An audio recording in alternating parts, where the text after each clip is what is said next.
UPI एक धोखा है। मुझे पता है कि आप में से ज़्यादातर लोगों ने इसके बारे में कभी नहीं सुना होगा। मुझे पता है कि आप में से बहुत लोग इसे सुनकर चौंक जाएंगे क्योंकि यूपीआई को अक्सर भारत में तकनीकी प्रगति का चमत्कार कहा जाता है। ये भारत की टेक्नोलॉजी इंफ्रास्ट्रक्चर का सबूत माना जाता है। ये दर्शाता है कि देश कितना आगे बढ़ रहा है। देखो, हमारा यूपीआई सिस्टम कितना सुंदर है, कितना प्रभावी है, कितना भरोसेमंद है।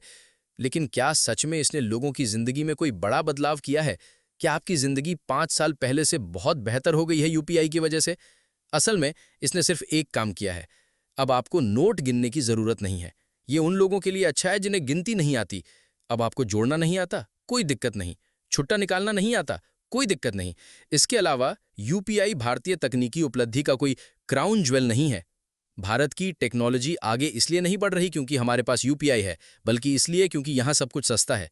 यही वजह है कि भारत टेक की दुनिया की राजधानी बन गया है।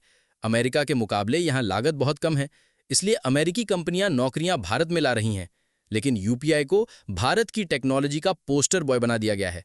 हकीकत में ये बस एक पेमेंट सिस्टम है। क्रेडिट कार्ड पहले से मौजूद थे और यूपीआई उनसे थोड़ा ही बेहतर है। हाँ, इसमें एक फ़ायदा है, ये पैसे को तेज़ी से सर्कुलेट करता है। लोग ज़्यादा खर्च करते हैं क्योंकि उन्हें एहसास नहीं होता कि वे कितना खर्च कर रहे हैं। और जब लोग ज़्यादा खर्च करते हैं तो अर्थव्यवस्था बढ़ती है।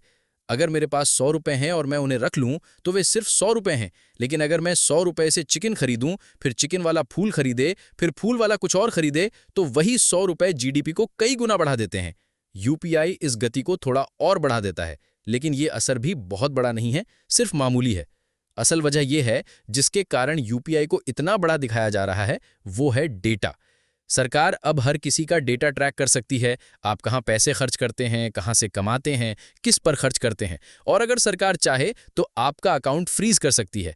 अगर उन्हें आप पसंद नहीं हैं तो वे आपको खाना तक नहीं खरीदने देंगे। आप डिसिडेंट हैं, आपका प्रोफाइल बनाकर आपको ट्रैक किया जाएगा।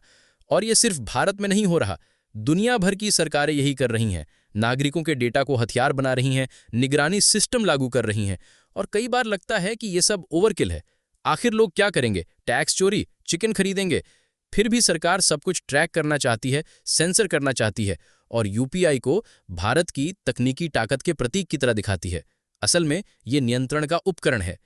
इस डेटा हथियार बनाने की प्रवृत्ति का एक साफ उदाहरण है पैलंटियर।